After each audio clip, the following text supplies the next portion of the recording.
ጤና ይስጥልኝ አድማጮቻችን፣ ተመልካቾቻችን እንደምን ሰነበታችሁ? ዶክተር ደብሩ እንደምን ሰነበትክ?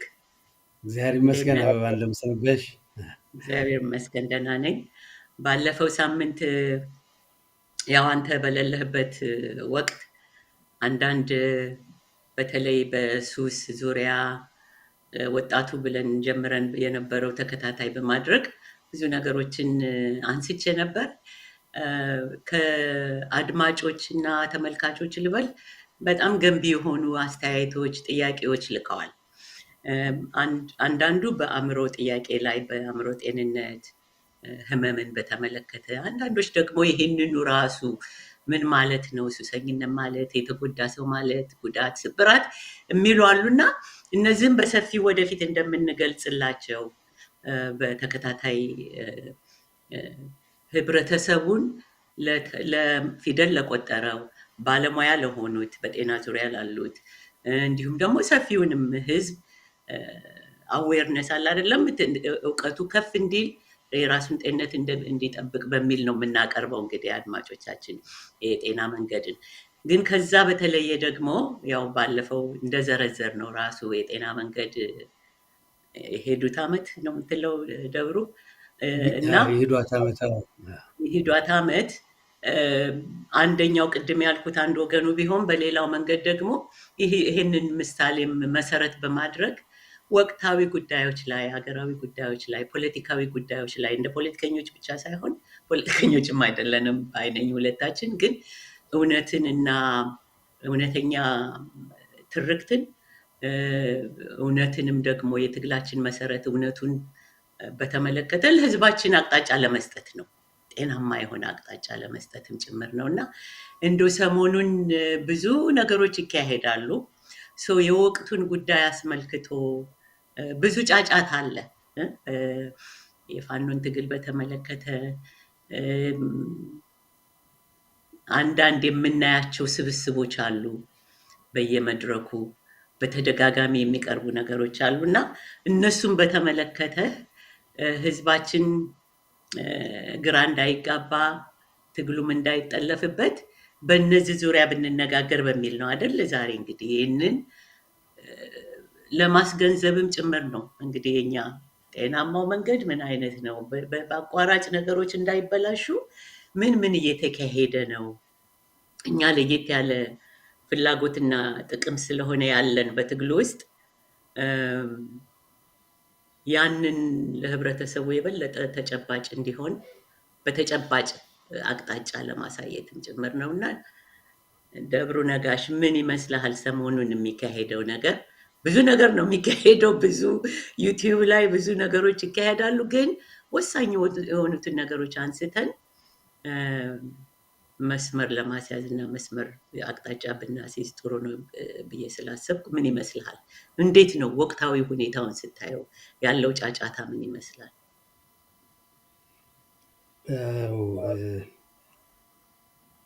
አንዳንድ ማነው በቅርብ እንደው ቸር ከሆነው ልነሳ ከሰማሁት ሊሆን በተገባ ግን ሳይሆን በቀረ ደጋግመን እንደምንለው የጠላት እርከን አለው፣ ደረጃ አለው እና ሲቻል ፈረንጅ ምን ሃይ ቫሊዩ ታርጌት ይለዋል እና ሃይ ቫሊዩ ታርጌት ማለት የጠላት ቁንጮውን መቀንጠስ ማለት ነው እና አሁን የሚፈልጉትን ጠላት ዛሬ አማራው ተወሯል። ለአማራው ወረራ ደጋግመን እንደምንለው የአማራው በዚህ የወረዳ መውረድ ነው ለኢትዮጵያም የወረዳ መውረድ ለኢትዮጵያ ዛሬ ለደረሰችበት የአማራው በአማራው ላይ ጦርነት መከፈቱ በሀገሪቷም ላይ ያስከተለው ቀውስ አንድና ሁለት የለውም። እንግዲህ ደጋግመን እንል እንደነበረው እኛም ስላልነው ሳይሆን ባዕዳኖችም ደጋግመው በአማራው ላይ ጥርስ የነከሱት ኢትዮጵያ ልትሆን የበቃችው የቀረውን ፈረንጅ የትም ሲዳምጥ የነበረውን አፍሪካውና ሌሎችን ሀገሮች ኢትዮጵያ ደጋግማ ለፈረንጅ ልትንበረከክ ያልቻለችው 3 መሰረታዊ ጉዳዮች ስላሉ ነው። አንዱ አማራው፣ ሁለተኛ ዘውዱ፣ ሶስተኛ የኢትዮጵያ ቤተክርስቲያን ተዋሕዶ ቤተክርስቲያን ናት። ታቦት ይዛ የምትዋጋ ጽናት ያላት። እነኝህን ማፈረካከሱ ለጠላት ምቹ ያደርጋታል የሚል የተለሙት ለረጅም ጊዜ ነው እና ያን ባደረጉበት በዛ ጥናት ላይ ነው እንግዲህ በሁለተኛ የጠላት ጦርነት እንኳን ይባል የነበረው 94 በመቶ የኢትዮጵያ አርበኛ እንግዲህ አማራ ነው። አማራው 94 በመቶ የኢትዮጵያ ሕዝብ ባልሆነበት ጊዜ ምናልባት ግማሽ የኢትዮጵያን ሕዝብ ሊሆን የቻለ 94 በመቶ ከ20 19 የሆነበት የሀገሪቷ ዋልታና ምሰሶ የሆነ ሕዝብ ነው። ስለዚህ ዛሬ አማራ ለደረሰበት አዘቅት ለፍጅት የተዳረገው የአማራ ባንዶች ከጠላት ጋር አብረው ማነው እጀታ ሆነው አማራን ለዚህ ስላበቁት ነውና የአማራ መሪ ተብዬው በጠላት የተሰየመው አንድ አረጋ ከበደ የተባለ ማነው ሊያጋድሙ ሞክረው አምልጦ እንግዲህ አሁን ምናልባት እንደውም ቆዳው ከአጥንቱ የተላቀ እንትን ያለ የሚመስል ሰው ነው። አሁን በስጋት ምናልባት በቅርብ ጊዜ ያን ነገር ይሆናል እና አጃቢዎቹ እንዳለ ምሽክ ተደርገዋል አሉ። ያም በመስማቴ በመትረፉ እጅግ አዝኛለሁ። ምክንያቱም የሚያልቀው አማራ ስለሚያሳዝነኝ ወገኖቼ ከልቂት ሊተርፉ የሚችሉት እሱን የመሰለ አረመኔ ሊገረሰስ ሲቻል ስለሆነ እና ለማንኛውም እሱንና መሰሎቹ የሰላም እንቅልፍ እንደማያገኙ ጥርጥር የለውም። ያን በዛ ሰምቼ ነው። ሌላው ደግሞ ይኸው በአማራው ጉዳይ እገሌ የሚባሉ በጠላትነት ይፈለጉ እንደው እንጂ በአማራ ጉዳይ ለአማራ ሕዝብ አማራን ህልውናውን ሊያጠፉ ከተሰየሙ ጠላቶቹ ጋር የነበሩ ሰዎች ግማሹ በዚህ በእነዚህ ወያኔ እና የምንስ ምንድነው ደህንነት ይከፍላቸው የነበሩ ሰዎች በአሜሪካኖች ጃስባይነት አሜሪካ መጥተው ገዱን የመሰለ ነፍሰ ገዳይ ለበርካታ ሚሊዮን ዛሬ ወያኔ ለፈጃቸው እና ኦሮሞ ተብዬ የመጣው ወራሪ አረመኔ ለፈጃቸው 8-9 ሚሊዮን አማሮች ተጠያቂ ሆነው ቀንደኛ ገዱ የተባለ እነኚህ ተሰባስበው እነኚህ ምናምንቴዎች ያልደቱ የተባሉ አሉ መሰለኝ እነኚህ ያ ምናልባት አንዳርጋቸው የተባለውና እሱ ሎሌ ምኑ እነ ጀዋሩ ምኑ ናቸው እንግዲህ። አንድ ደግሞ አለ ፊቱ ጠመም ያለ እስቄል የሚባል አረመኔ። እነኚህ ናቸው ዛሬ ዳርዳር ይላሉ አሉ። እርግጥ ነው ፈረንጅ ጃስ ይላቸዋል እነኚህን አረመኔዎች ለፍርድ እንዳይቀርቡ። ምክንያቱም እነኚህ ሰዎች በምንም ሁኔታ ታሪካቸው እስከ ዛሬ ድረስ ለመቆየታቸው እንኳን መቀጣት ቢኖርባቸው ከሌለ እድሜያቸው ሊወሰድ የሚገባቸው ወንጀለኞች ናቸው እና እነሱን ጭምር ጃስ እያሉ ነው እና እያንጃበቡ ነው የሚል እንትን አለ። መቼም ብዙ እንደ ምሳሌ የምወስደው የእኛ ርዕሱ እንዳልሽው የጤና መንገድ አመት ሂዷት ረጅምም ጊዜ ቢሆን አመት ሂዷት ይባላል እንጂ ትላንትና ወያኔ ትግሬን ተሸክሞ 120 ሺህ የአማራ ወታደር ነው ለስልጣን ያበቃቸው። ያደረጉትን አይተናል። ወገን ብሏቸው እነኝም እንግዲህ መሸጡ አማሮች ናቸው። ይሄን ውዳቄ የ7ኛ ክፍል ውዳቄ ነፍሰ ገዳይ ለ28 ዓመት ሙሉ ከወያኔ ጋር አማራና የቀሩ ኢትዮጵያኖችን ሲያስገድል የነበረ ጥጃ አብይ የተባለን ስልጣን ላይ ያመጡት የሰፍሳፋ መንፈስ ከታሪክ ነፃ የመሆን አእምሮ ስላላቸው ነው። በርካታው እንትን እና አይሆንም ልንል አንችልም። እነኚህ ውዳቂዎች ዛሬ አንጃበው ለፍርድ የሚቀርቡ መሆናቸውን ያውቃሉ፣ እማንምራቸው መሆናቸውን። ስለዚህ ወዲያ ወዲህ ቢሉ ምንም አይደንቅም፣ ባህሪያቸው ነው እና ለመትረፍም የሚያደርጉት ጥረት ነው። ስለዚህ እነኚህ ሰዎች በያሉበት ድባቅ ሊመቱ የሚገባቸው ናቸው። ሳይቃጠል በቅጠል መባል አለበት። ለዚህ ለእርምጃው ለእነሱም ጥፋት እኛም ለምንወስዳቸው ነገሮች መነሻ ሀሳብ አለ። አሁን ቅድም ካነሳው ነገር እንዳልከው እያንዣበቡ ነው፣ የሚታይ ነገር ነው። ማንም ኢትዮጵያዊ በአሁኑ ጊዜ አማራውም ጭምር አገሩ ሰላም እንድትሆን ጦርነት እንዲቆም የማይፈልግ የለም። ይሄ የሰው ልጅ የተፈጥሮ ፍላጎት ነው። መልካም ነገር መመኘት ምንም ነገር አይደለም። ግን ይሄንን መልካም ምኞት ራሱ ስርዓቱ በፈጠረው አብይ በፈጠረው ቲፒኤልኤፍ ኦኤልኤፍ የሚባሉ የጎሳ ድርጅቶች ጸረ ኢትዮጵያ ጸረ አማራ የሆኑ ኃይሎች በፈጠሯቸው መንገዶች በመሄድ ያን ተከትለህ በመሄድ ልትወጣው አትችልም። ስለዚህ የዚህ ሀሳብ ነው እኔ ደግሞ የምለው እርምጃችን ይሄንን ሀሳብ ተሸክመው እስካሁን ድረስ ጸረ ኢትዮጵያና ጸረ አማራ የሆነ ጸረ አንድነት የሆነ ጸረ ነፃነት የሆነ ጸረ ህብረት እውነትንና በፍቅር የተመላችን ኢትዮጵያ በሰላም እንድትኖር የምትፈልገውን ኢትዮጵያ እንዳትኖር ያደረገው ጽንሰ ሀሳቡ ምንድን ነው? መነሻ ሀሳባቸው ምንድን ነው? እናንተ እንዳነሳው እነዚህ ኢትዮጵያን በውጮችም በል ታሪካዊ ጠላቶቿ በሚባለው እነዚህን ሶስቱን ዋና ዋና አውታሮች ከመታን ኢትዮጵያን እንደ ልብ እንገዛለን ነው። አሁን የኔ ጥያቄ የጠላትም እርከን አለው ብለሃል። የነገሮች የሚያሳብም እንደዚሁ ነው እና እነዚህ ሀሳቦች ደግሞ መነሻ ሀሳቡን ሳይቃወሙ ወይም ያንን ጸረ ኢትዮጵያና ጸረ አማራ የሆነውን በስርዓት በህገ መንግስት በምን ጸድቆ ለ30 ለ40 ዓመት የቆየውን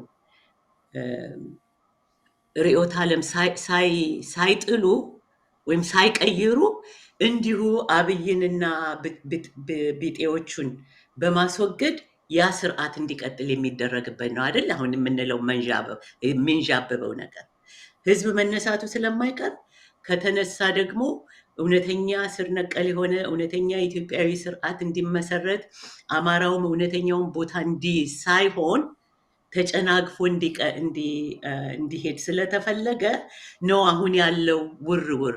በዚህ ሁኔታ እኛ ምንድን ነው ልንጠቁም የምንችለው? ምን አይነት አቅጣጫ? ይሄ ራሱ ከመነሻው ጤናማ አስተሳሰብ አይደለም ማንም እንደው በቲማችን ውስጥ እንነጋገር በሚል ነው እንጂ ጸረ ራስህ መሆን፣ ጸረ ኢትዮጵያ መሆን፣ ጸረ አማራ መሆን፣ ጸረ ተዋህዶ ቤተክርስቲያን መሆን፣ የራስህ የሆኑትን ዋጋዎች መጥላትና ህዝብህን በክልል አፓርታይድ ሲስተም የአፓርታይድ ስርዓት መመስረት ከፍተኛ ከበሽታዎች ሁሉ በሽታ ነው። ባለፈው መጀመሪያ ውይይታችን ላይ አንስተነዋል። ጤና ሲባል ምንድን ነው የሚለው አካላዊ የግለሰብ ጤንነት ብቻ ሳይሆን ማህበረሰባዊ ጤንነት። እነዚህ ሰዎች እነዚህ ጤናማ ያልሆነውን ጸረ ራስ የሆነውን ሀሳብ አሁን እነ ኦኤልኤፍ ጸረ የኢትዮጵያ ፊደል ጸረ ኢትዮጵያዊነት ቲፒኤልኤፎች ከስማቸው እንደውም በቀደም አንዷ ኢንተርቪው ስታደርግ እስክንድርን ያየኋትን ሰው እኮ ሊመልስ ይችላል። ኢንዴር ኔም እኮ ነው የሚናገረው፣ ስማቸው ይናገራል። ምንም ትንተና ያስፈልገው። ቲፒኤልኤፍ ኦኤልኤፍ ሊብሬሽን ፍሮንት ከኢትዮጵያዊነት ከኢትዮጵያ ጋር ነፃ መገንጠል መብታችን ነው፣ ከፈለግን እንገነጠላለን ካልፈለግን አንገነጠልም የሚል መሰረታዊ ሀሳብ ከያዙ ሰዎች ጋር ነው ይሄ የያዙና ያልያዙም በመሀል ቤትም ያሉ አንድ ላይ የምንጫጫው ማለት ነው። ይሄ የሚንጫጫው ህዝቡ አንድ ላይ ይሄንን በሙሉ መጥፎውንም ጥሩውንም አንድ ላይ አድርገህ ለውጥ ማምጣት አትችልም። የጠራ አካሄድ ያስፈልጋል። ጤናማው መንገድ ምንድን ነው? በዚህ ሁኔታ ጤናማው መንገድ አሁን አንተ እንዳነሳኸው ግለሰቦቹ ተገደሉ አልተገደሉ፣ ይሄንን የፈጠረ ስርዓት የአማራ ባንዳዎች ተፈጥረው አማራው አካባቢ አማራ እንዲወጋ ያደረገው ስርዓትና አመል ያን ባህሪስ መጎናጸፋችን እዛስ እንዴት ደረስን? ለምንስ ደረስን? ይሄን ካልተመለከት ነው ዛሬም የተነሱት ሰዎች ልክ አብይ መጥቶ እንዳደረገው ማለት ነው። አብይ ሴንሲቲቭ የሆነው ስስ ቦታችንን አየ። ታስርበዋለህ፣ ታስጠማዋለህ፣ እንዲሻ የምታደርገው ነገር አለ። በነመለስ ዘመን ኢትዮጵያ የምትባል ምን አማራው ኢትዮጵያ ሲሉት ነው ደስ የሚለው፣ ኢትዮጵያ ህዝብ ይታለላል ምን ብሎ ያንን ማይንድ ያንን ስነ ልቦና ነው ኤክስፕሎይት ያደረገው አይደል? የተጠቀመበት ሲጠቀምበትም እንዴት አድርጎ ነው ይሄ ሰው ይሄ ህዝብ ይሄን ነው የሚፈልገው፣ ብዙ የሚያውቀው ነገር የለም፣ በጉጉትና በስስት ብቻ ያለ ነው። ከስረ መሰረቱ የጠላትን ምንነት የመጣበትን ከውጭም ከውስጥም የመጣበትን ውስብስብ በሽታ አያውቀውም። ከላይ ግን ፍላጎቱን ስለምናውቅ ኢትዮጵያ ብል አንበረክከዋለሁ ነው ያለው። አደረገም። ግን ህዝቡ ደግሞ ተመልሶ ነቃ። ግን በዛ ጉዞ አሁንም ከዛ መማር ስላለብን ነው ዛሬ እኔ እናንተ ይሄንን ውይይት ህብረተሰቡ እንዲያስብበት። ማንም ቅድም የጠቀስካቸው ሰዎች ጦርነት ይቁም፣ ጦርነት በድጋሚ ልበለው፣ ጦርነት እንዲቆም የማይፈልግ ማንም ሰው የለም፣ ማንም ሰው በምድር ላይ። ግን ጦርነቱ ምንድን ነው? በማ ላይ ነው? ምንድን ነው የሚደረገው? ጦርነቱን ስታቆም ምን ለማግኘት ብለህ ነው? ጦርነት ስታቆም ሰላምን ለማግኘት ነው አይደል? ሰላምን ለማግኘት የኢኮኖሚ መብት እንዲኖርህ፣ የፖለቲካ መብት እንዲኖርህ፣ የፖለቲካ ስልጣን እንዲኖርህ፣ ለጦርነት ያበቃህን መነሻ ነቅለ ስትጥለው ነው። ለጦርነት ያበቃን ጸረ ኢትዮጵያና ጸረ አማራ የሆነ ፍልስፍና ርዕዮተ ዓለም በጎሳ ላይ የተመሰረተ ርዕዮተ ዓለም በመከተሉ ነው። ስለዚህ እነዚህ አሁን ሰሞኑን ውር የሚሉት ወንድሞችና እህቶች በተለያየ መንገድ ህዝቡን እንዳያሳስቱት ጦርነት እነዚህ ሰዎች እንደውም በሚዲያ ሲቀርቡ ይገርመሃል፣ አይጠይቁ ፋሎው አፕ እንትን ይሄ ጥያቄ እንደ ጋዜጠኛ አይጠይቋቸውም። ምንድን ነው የምትፈልጉት? አይ ጦርነት እንዲቆም እንፈልጋለን። ጦርነቱ እንዴት ተጀመረ? የቲፒኤልኤፍ አስተሳሰብ ምንድን ነው? ከዛ ትርቃላችሁ ወይ? በመሰረቱ ከዛ ትርቃላችሁ ወይ ነው ወይስ አብይን ዘወር አድርገን ሌላ ስርዓት? ምክንያቱም እዛ ውስጥ የሚናገሩት አሉ። የሚናገረው አንዳንዱ ለምሳሌ ባንዳዎች እና ትምህርት ባለመኖር ተላላኪ በመሆናቸው ምናምን ይለዋል። ራሳቸው ተላላኪ የነበሩ አሁንም ተላላኪ ከሆኑ በኢትዮጵያዊነት ጥያቄ ያላቸው ኢትዮጵያንና ብሔርተኝነትን ወይም ጎሳዊነትን እኩል የሚያዩ ሰዎች ናቸው። ይሄንን አጥርቶ ማየት እንዳለበት ለመቀስቀስ ነው ህዝቡን። የጤናማው መንገድ ትንሽ ውስብስብ ነው፣ ውጣ ውረድ አለው። ግን መሰረቱን ካገኘው ነው መድኃኒቱን እናገኘዋለን። እነዚህ አሁን የሚንቀሳቀሱ ሰዎች ጀዋርንም ጨምሮ ቅድም ካልካቸው ውስጥ በየሚዲያው ይቀርባሉ ሰሞኑን። ምንድን ነው ከመሰረታዊ ሀሳብ የኢትዮጵያን አንድነት አይጠቅሱም። ቅድም ያልከው ሰውዬ ለምሳሌ ሕዝቅኤል፣ እነዚህ ሰዎች ሁሉ እንደውም አንዳንዶቹ ምን ይላሉ አብረው የብሔሩን እንኳ ከአሁን በኋላ መመለስ ስለማይችል ይለዋል።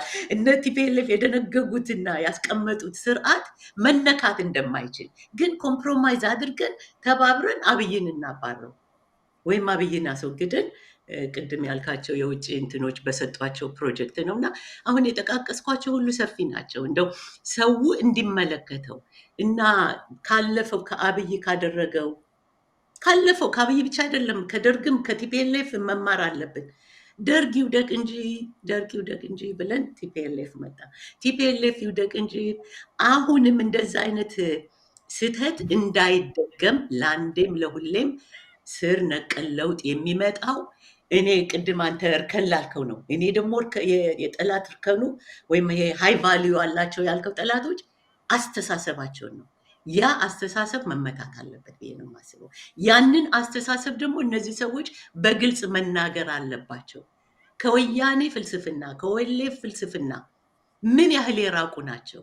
እንዴት አድርገው ነው ከነ ሕዝቅኤል ከነ ጃዋር ይሄንን ከማያወግዙ ኃይሎች ጋራ ትብብር የምናደርገው? እንደዚህ አይነት የኢትዮጵያዊውን መንፈስ፣ የአማራውን መንፈስ፣ የፋኖን መንፈስ የተነሳበትን የነፃነት ሂደት ከነፃነቱን ካስቀሙት አሁንም ከሚበድሉት ከዛ ፍልስፍና ነፃ ካልወጡት በይፋ ብትደባልቀው አንድነት ብትፈጥር ቅድም ያልኩት ድብልቅ ነው የሚሆነው፣ የማይጥም ነገር ነው የሚሆነው እና እንደው እናንሳው በሚል ነው። ብዙ ነገሮች ተነስተዋል። እስቲ አንተም ጨምርበት። ምን መጽሐፍ ያስፈልገዋል? እነሱ ጸረ እንትን ያልሽውን በራስ ላይ ራሳቸውን መጥላት አይደለም። ኦሮሞ ተብዬው ኢትዮጵያዊ ነው ብለሽ ስለምትገምቺ ነው ራሱን ጠላ ሊያሰኝ የሚችለው አይደሉምም፣ አይደለንም ብለዋል። ወያኔ ትግሬም ከዛው የተለየ አይደለም። ኢትዮጵያ አይደለንም። በኢትዮጵያዊነት ላይ ጦርነት ያወጁን ሰዎች ብዙ ጊዜ እንትን ሲባል አንድ መንግስት በህዝቡ ላይ ጦርነት አወጀ። የኢትዮጵያ መንግስት የአማራውን ህዝብ ወገኔ ብሎ አይደለም እንትን የሚያደርገው፣ በጠላትነት ነው ፈርጆት እንትን የሚያደርገው። ስለዚህ አሁን በአማራውና በኢትዮጵያ ላይ ጦርነት ያወጀው ይሄ ወራሪው ከውጭ ሀገር የመጣው ኢትዮጵያዊነቱን መንፈግ የተሳነን እኛ የሚከብደን ኢትዮጵያ አይደለሁም የሚልን ተወላጁን አገሬን ወረራችሁ የሚልን ባዕድ ወራሪ 450 ዓመት በፊት እየተንፏቀቀ ኢትዮጵያን የገባ ጠላት ነው የምለው እኔ። ምንም ቃል የለኝም። ከዚህ የበለጠ ቃል ቢኖረኝ በፈርንትን ባልኩ ነበር። ስለዚህ ነው እነኚህን ሰዎች የገዛ ህዝባቸውን የገዛ ወገናቸውን ማለት ውስተት ነው አይደለማ። አማራን በጠላትነት የሚያይ እኛ ከመንገድ ወጥተን ወንድም እህትህን ሁን የምንለው አይደሉም። ወራሪ ጠላቶች ናቸው። በበታችነት የሚማቅቁ የበታችነትን የሚያህል በሽታ ትልቅ በሽታ ከኔ የበለጠ አንቺ ታውቂዋለሽ። አንዳንድ ሰዎች ሴት ወደድም ብለው ፊት ሲነሷቸው እንግሊዝ አንድ የሚለው ፈረንጃ የሚለው እንትን አለ። ምንድነው እንደው ልበላት በእንግሊዘኛና ምንድነው there is a good fish in the sea as ever came out of it ይላል። እና አንድ ሴት ፊት ብትነሳው አይ ዓለም በርካታ ሴቶች እናት ምንድነው ወላድ ምንድነው በድባብ እንትን ትሄድ ይባላል። እና ሌሎች እያሉ ሌላ እንትን ማለት ሲገባ ሄዶ ይገላል። ይሄ በተለይ ኋላ ቀር ህብረተሰብ ውስጥ ብዙ ጊዜ የሚሰማ እንትን ነው። ለእኔ ካልሆነች ላጥፋት ነው። እነኛ አረመኔዎች ሊሆኑ የማይችሉትን አማራ እናጥፋው ነው። በምንም እንግዲህ ልጨርስ አበባ እንደው እንዳታቋርጭኝ ይችን ሰግቼ ነው እና እነኚህ ሰዎች ልንሆን የማንችለውን እናጥፋው። ስለዚህ እሰው ሀገር ወረው መጥተው የሀገሪቷን ማንኛውንም አኩሪ ነገር እናጥፋ ነው። ስለዚህ እነሱን በዛ አይነት ነው የማያቸው። የተቃወሱ በበታችነት ሊድኑ የማይችሉ ዝቅተኝነት እንትን ያለበት ተወዳድረው በምንም አይነት በጠላትነት የፈረጁትን አማራ ሊደርሱበት አንችልም ብለው ስለገመቱ በማንኛቸውም እናጥፋው ነው ያን የተያዘው። እና ምንድነው አንድ ነገር ሊሳካ የሚችለው ጠላት ስለተመኘ ብቻ አይደለም። አንድን ነገር የሚያደርገው ያ በጠላትነት የተፈረጀው ያን ነገር ለመከላከል ሲያቅተውም ጭምር ነው። ወይ ሳይፈልግ ወይ ሲያቅተው ጭምር ነው። ዛሬ አማራው ያን ሆኖ አልተገኘላቸውም። ቀደም ብሎ ወገኔ ተዋልደናል ምንትሴ እየተባለ ኢትዮጵያን ያዳነ መስሎት እነኚህ ሁሉ ተሸክሞ ለዚህ ጊዜ የበቃው ለተፈጸመው ወንጀል ላለፉት 400 ዓመታት ለተፈጸመው ወንጀል አንድም ለፍርድ አቅርቧቸው ስለማይታወቅ፣ ስለዚህ አሁን ቅድም ላነሳሽው ማንም ወያኔም ሁያ ሆዬ ብሎ ሰው የተቀበላቸው የኛ ከፍትህ የራቅን ስለሆነና ስግብግቦች ዛሬ በልቼ ነገ ልሞት የሚል መንፈስ ስለተራወተን የፈጸሙትን ወንጀል ምረን አገር ከንትን ካለች ግድ የለም አገር እንትን እስከተረጋጋ እኛ እስከኖርን ድረስ ያለፈውን እንርሳ ስላለን ነው። ያስከተለውን አይተናል። የደርግ ያስከተለውን አይተናል። እነኚህ አረመኔዎች ለ27 ዓመት ያደረጉትን አይተናል። ወያኔ ያ ሳያንስ እንደገና የ7ኛ ክፍል ውዳቄ 28 ዓመት ወንጀል ሲፈጽም የነበረ ሰው ስልጣን ላይ ያመጣ ህዝብ ነው ዛሬ እንትን ያለው እና ቅድም ላተነሳው ነገር ሊያሰጋ ይገባል። እነ ልደቱን የመሰለ የነፍሰ ገዳይ የወያኔ አገልጋይ የነበረ ወንጀለኛ በነ ፕሮፌሰር አስራትም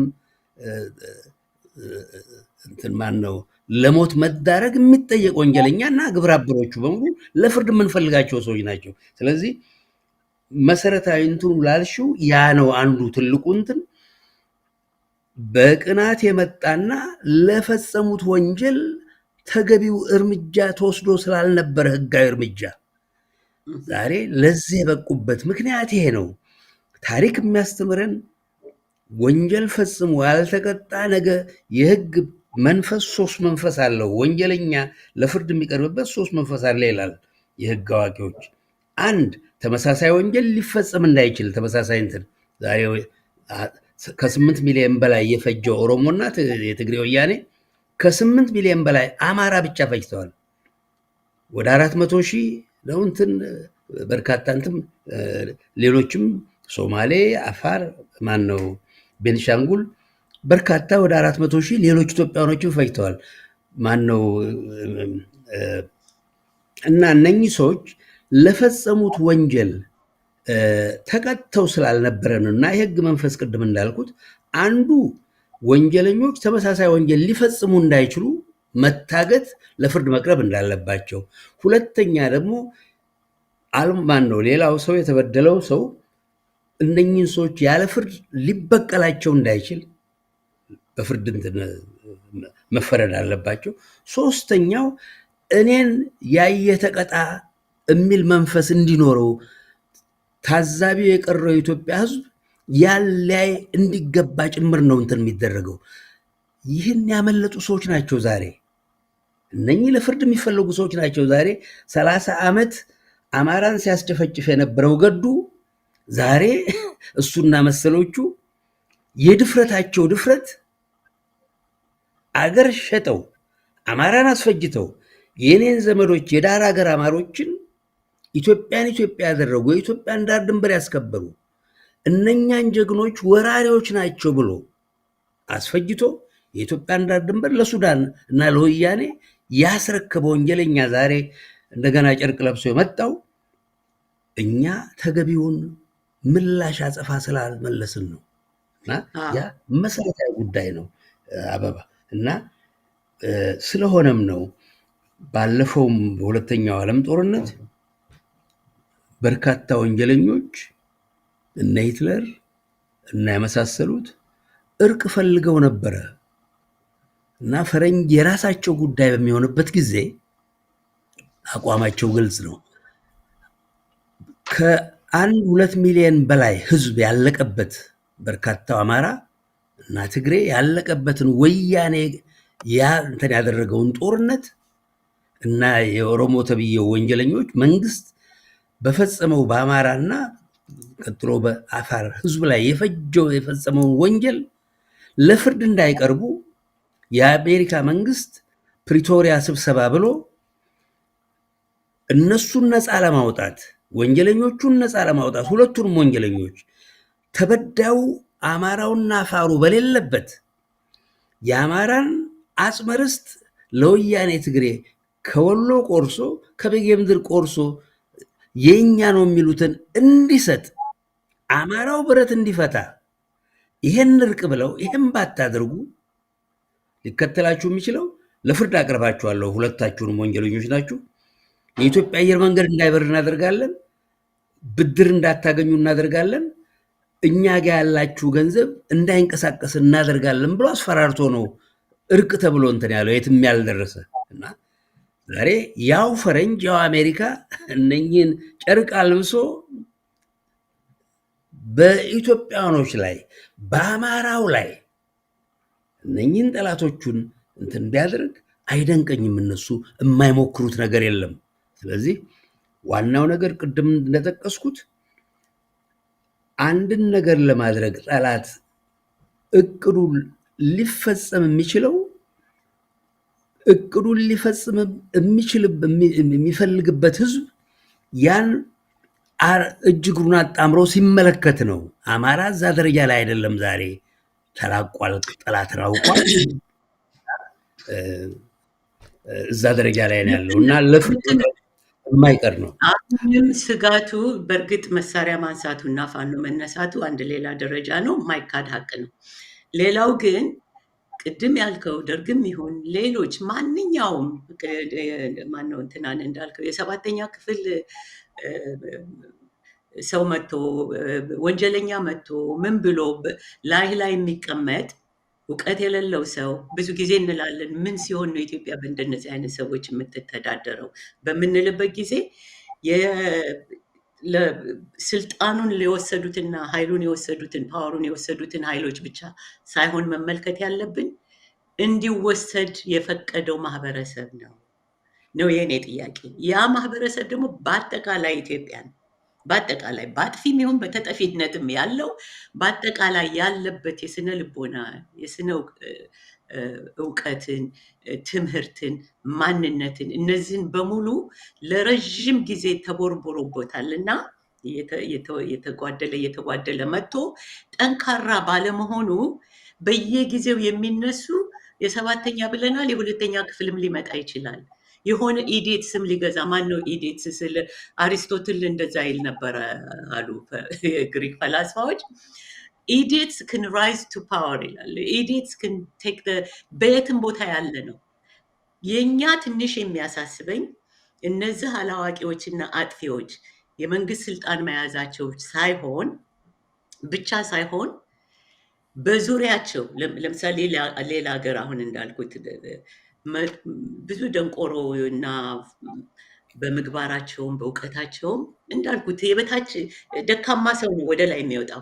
ሲወጣ ማህበረሰቡ ጠንካራ ከሆነ በዙሪያቸው ፖሊሲ የሚያውቁ እውቀት ያላቸው ሰዎች ይኖሯቸዋል።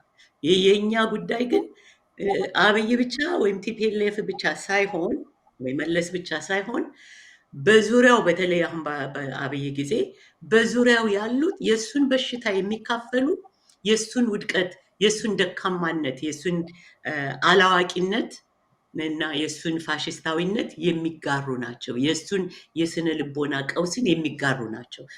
ልዩ አመለካከት ሊኖረን ይገባል ማለት ነው። ምክንያቱም ዝም ብለን መሪው ብቻ ሳይሆን ለመሪው ተመቺ የሆኑ በዙሪያው ያሉት ከዙሪያው ውጭ ደግሞ እንደ ሀገር እንደ ህዝብ እኛ እንደ ህዝብ ላለፉት ጥቂት ዓመታት የሚገባን ይህ አይደለም የሚል ህዝቡ በእውቀት ቢታጠቅ፣ ህዝቡ በማንነቱ ቢታጠቅ፣ ህዝቡ በራሱ የድሮዎቹን ሰዎች እንበል። ለምሳሌ በጣሊያን ጊዜ ሁልጊዜ እንጠቅሳለን አይደል? በጣሊያን ጊዜ በነ ሚኒሊክ ዘመን እንሂድ፣ የሁለተኛው ከምኒልክ ከዛም በፊት የነበሩ ኢትዮጵያውያን አንነካም ባዮች ናቸው። ኢትዮጵያውያን ሰው አክባሪ ናቸው፣ እንግዳ ተቀባይ ናቸው፣ ፈሪሃ እግዚአብሔር ያላቸው ናቸው፣ ጀግኖች ናቸው ሲባል መሪዎቹን አይደለም፣ ጥቂት መሪዎችን ህዝቡ እንደዛ ስለነበረ ነው። ህዝቡ በስነ ምግባር በግብረ ገብነት በእውቀት የታነጸ ስለነበረ ለቁሳቁሳዊ ለገንዘብ ለምን የማይገዛ ህዝብ ስለነበረ መንፈሳዊ ህይወቱን በደንብ አድርጎ የሚያውቅ ህዝብ ስለነበረ በራሱ እያንዳንዱ ገበሬ በራሱ ሙሉ ሰው ነኝ ብሎ የሚያምን ነበረ። ስለዚህ ያ ህዝብ ባለበት ዘመን የሚኖሩት መሪዎች ያንን የሚያንጸባርቁ ናቸው።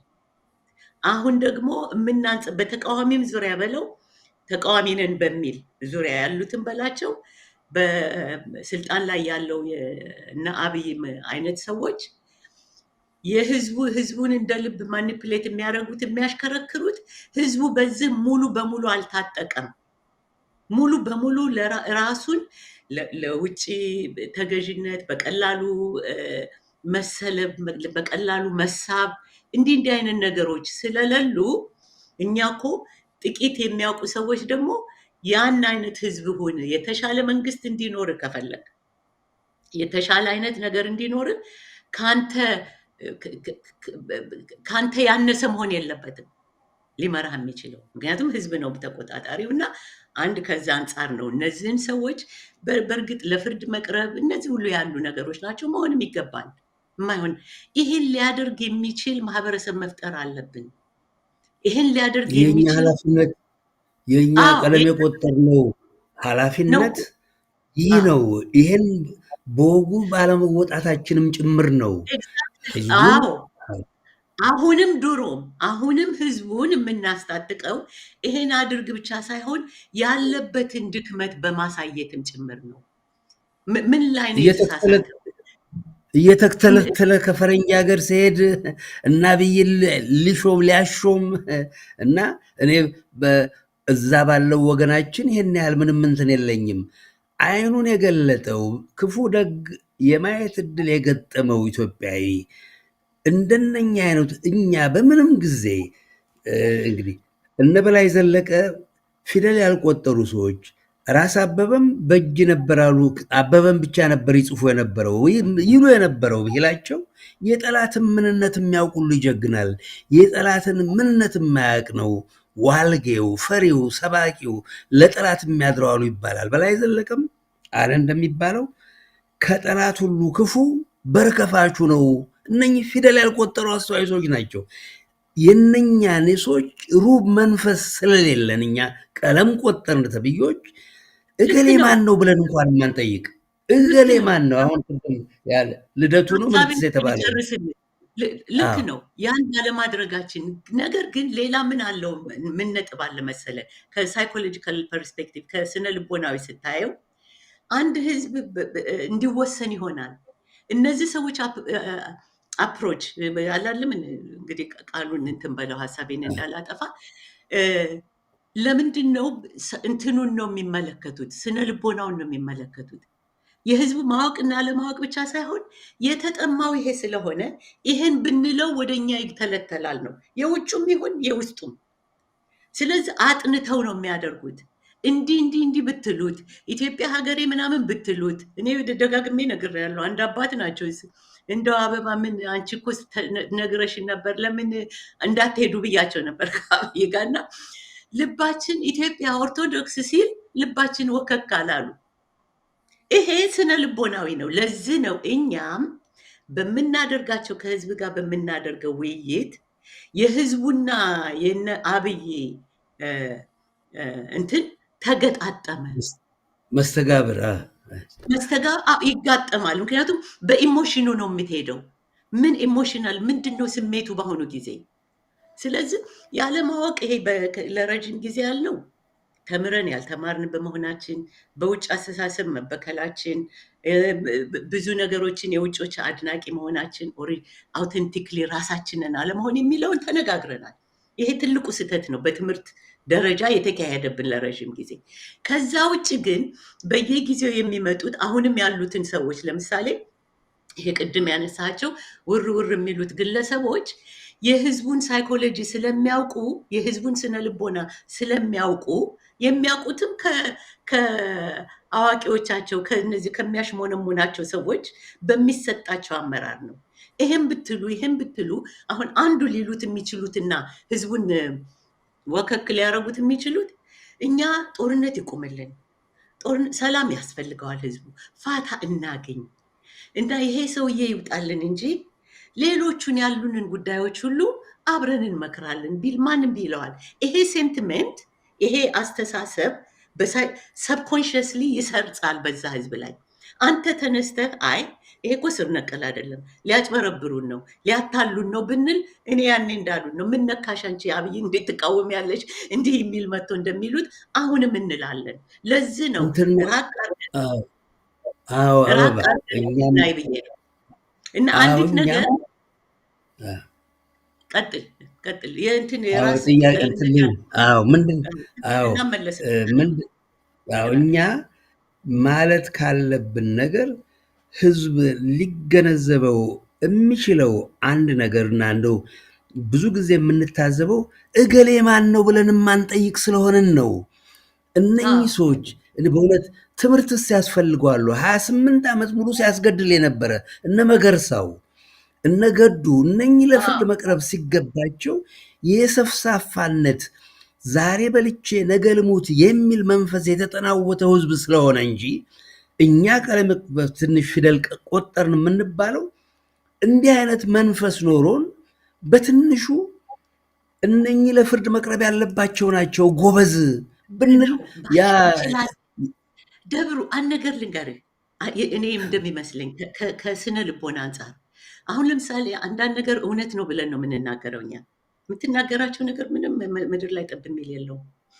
የዛን የአዳማጩን ዊክነስ የውስጣዊ ባዶነትን ነው የሚያንጸባርቀው ወይስ ጥንካሬውን ነው? የውስጣቸውን እኛን መስሎ ካልተገኘ ቅድም በሌሎቹ ላይ እንዳደረገው ምሳሌ ማለት ነው። እኛን መስሎ ካልተገኘ አይፈልግም መስማትም እንደኛ አይነቱ ለመሰለ ቢኮዝ ውስጡ ያለ እንትን ነው።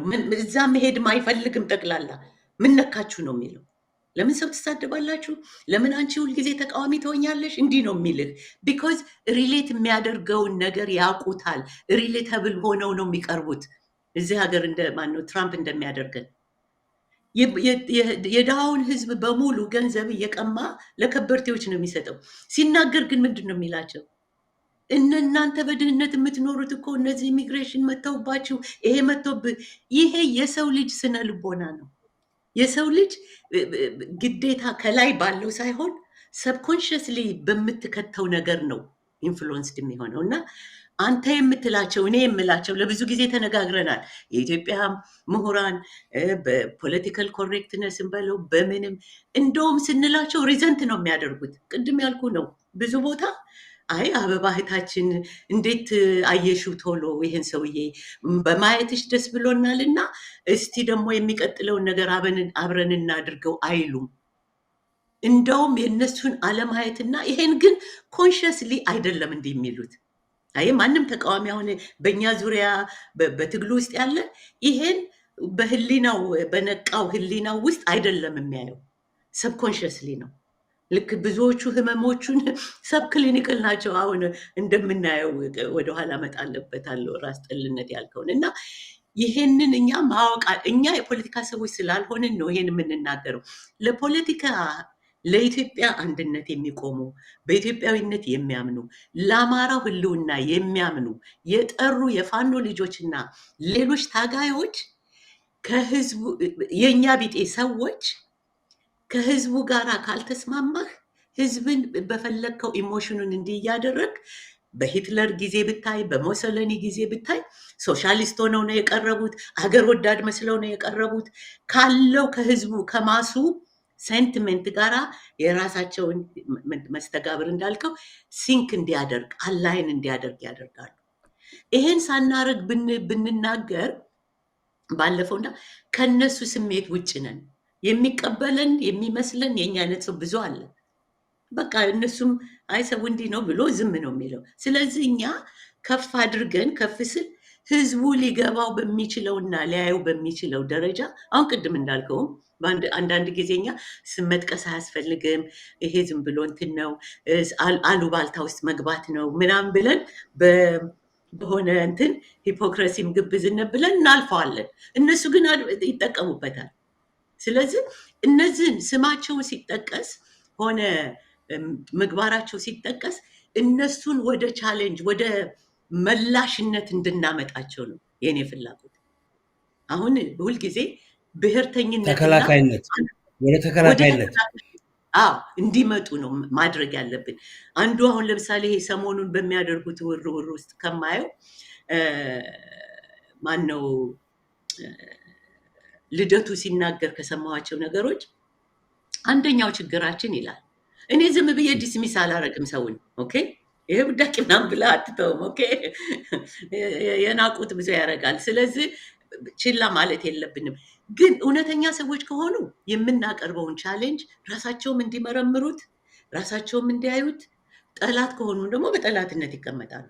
ጠላት ሳይሆኑ በድንቁርና የሚመሩ ከሆኑ ደግሞ ይታረማሉ። ለእኛም ደግሞ ህዝባችን እንዲያየው እናደርጋለን። አንዱ ካነሳቸው ነገሮች ሰሞኑን ምንድነው ብሔርተኝነት ነው አንዱ ችግራችን አለ። አሁን ይሄ ድፍን አባባል ነው ለሰው ምን ማለት ነው? ምን ማለት ነው ብሔርተኝነት? መጀመሪያው ነው እና ይሄ ድፍን ያለ በድርድርና ብሔርተኝነት ነው።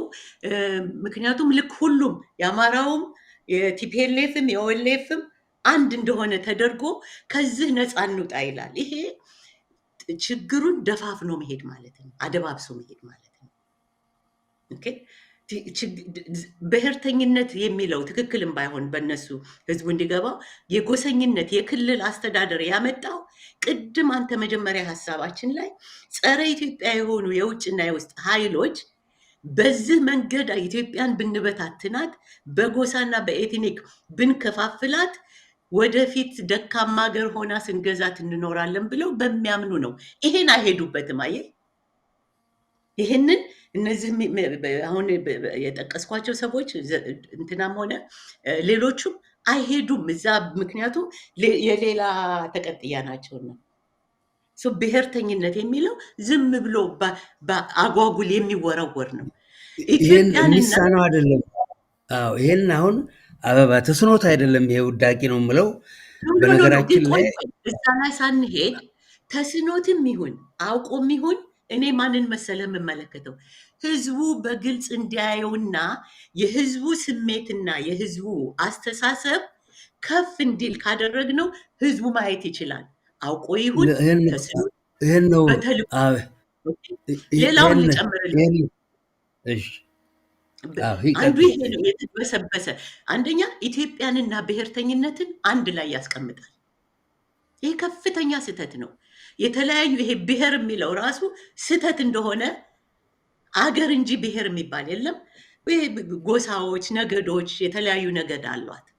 ያንን ከኢትዮጵያዊነት ጋር ኢኩቪለንስ መስጠት ያስተሳሰብን ይሄ ሰው እንዳያስብና በስሜት ብቻ እውነትም ይሄ ብሔርተኝነት ነው መጥፎ የሚለውን እንዲያ እኔ አሁን ለነሱም እንዲመለከቱት ሌላው ይሄ ብሔረተኝነት አሁን ደግሞ ይሄ ብሔርተኝነት ይላል ማስቀረት እንኳ አይቻልም ይላል።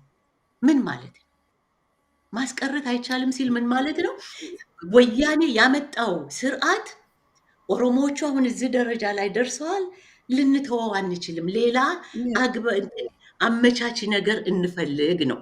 ነጥብህን ያዛት።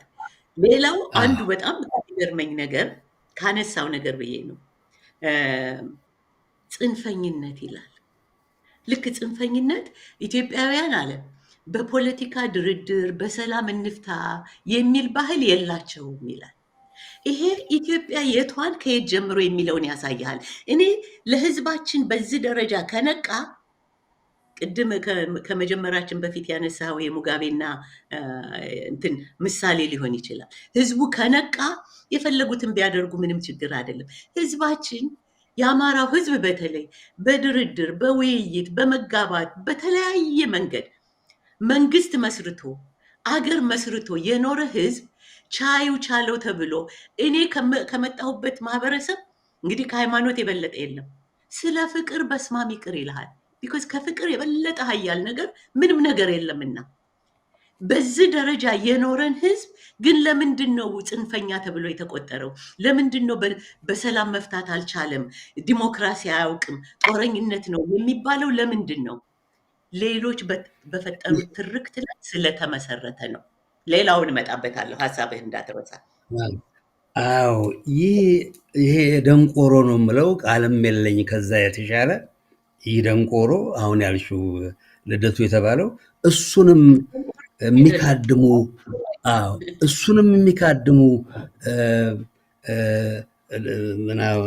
ቃል የለኝም ለእነኛም ብጤዎች ይችን ከፈረንጅ አፍ ብሔርተኝነት ምንትሴ እኔ በአማራ አልሞት ባይ ተጋዳይነት የአማራው ትግል አልሞት ባይ ተጋዳይነት ነው። ብሔርተኝነት ቃሉም የኛም አይደለም። እንደውም የናሽናሊዝም የሚባለው እንትና የወያኔ ትግሬና የነኚህ ኢትዮጵያን የወረሩ መናፍቃን ኦኤልኤፍ እና ጠቅላላ ኦሮሞማ የሚባለው የፋሽስቶች እንትን በአማራና በኢትዮጵያዊነት ላይ በኢትዮጵያ ተዋህዶ ቤተክርስቲያን ላይ ጦርነት ያወጁ ናቸው። ፋሽስቶች ናቸው። በምንም ቋንቋ እነኚህ ሰዎች ለፍርድ መቅረብ ያለባቸው ናቸው። ይህ መሀይም ነው የምልህ። ይሄን ልደቱ ወረቀት ሰጥተውታል መሰለኝ እንግሊዝ ሀገር። ይችን እንኳን የሚለይ አይደለም። የዱልዱም ብሔርተኝነት የሚለው ግድ የለም እዛ ላይ ግድ የለም። እሷ እንትን አያከራክረንም። በእኔ ግምት ነው።